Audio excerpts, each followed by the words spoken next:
Hey, I wanted to make a video for you about procrastination because I suffered with it for many years.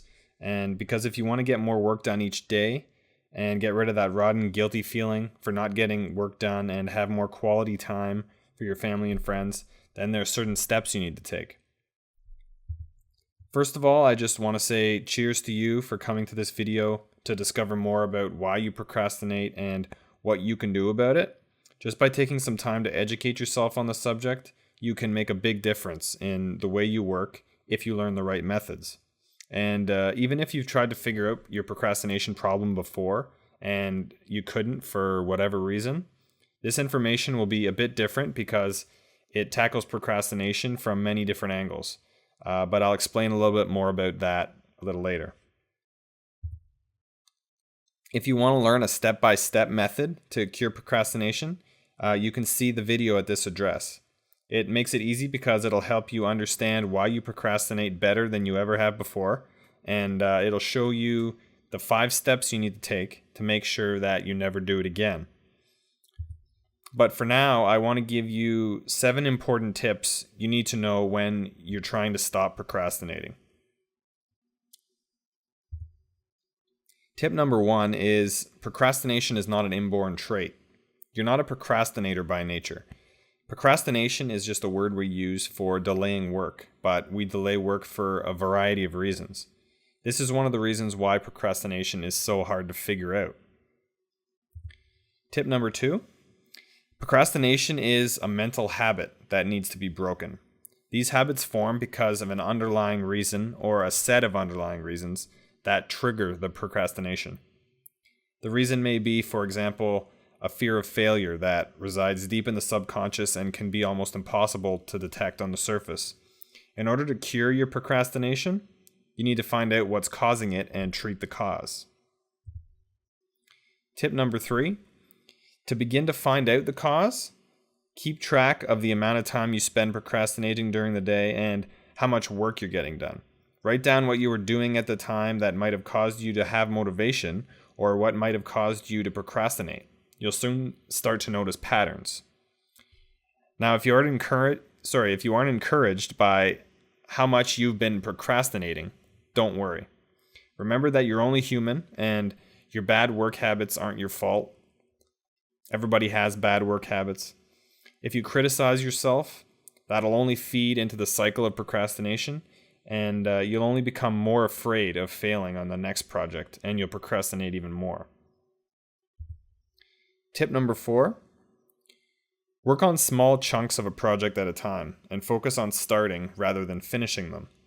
Are your projects too big and intimidating?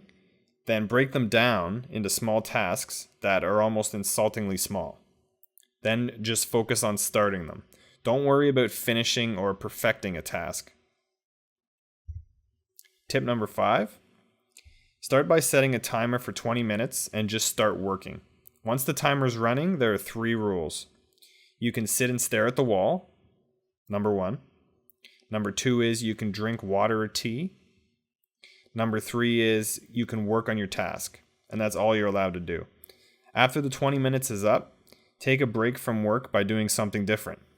This way you'll get big projects done with less resistance, guaranteed. Tip number 6, don't expect perfection.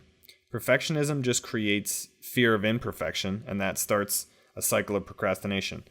The problem is, of course, knowing when what you've done is good enough. I discuss how to know that in later videos, but for now, just focus on starting a small part of the project rather than focusing on getting the entire project perfect today. Tip number 7, the big problem with procrastination is that it's unique to each person. Everybody procrastinates for different reasons, so it's hard to cure everybody's procrastination without personalized advice.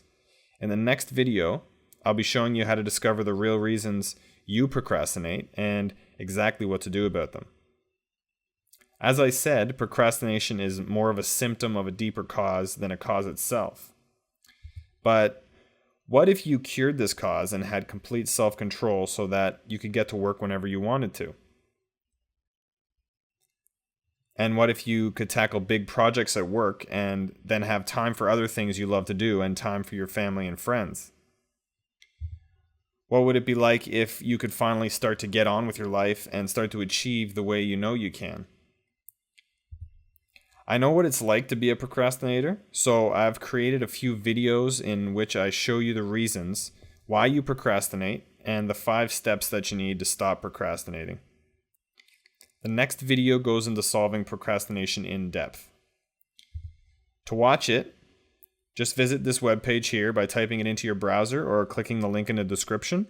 I've also made a system that uses strategies prolific people naturally use and a schedule designed for procrastinators that uses reverse psychology to make you feel relaxed all day while paradoxically getting twice as much work done.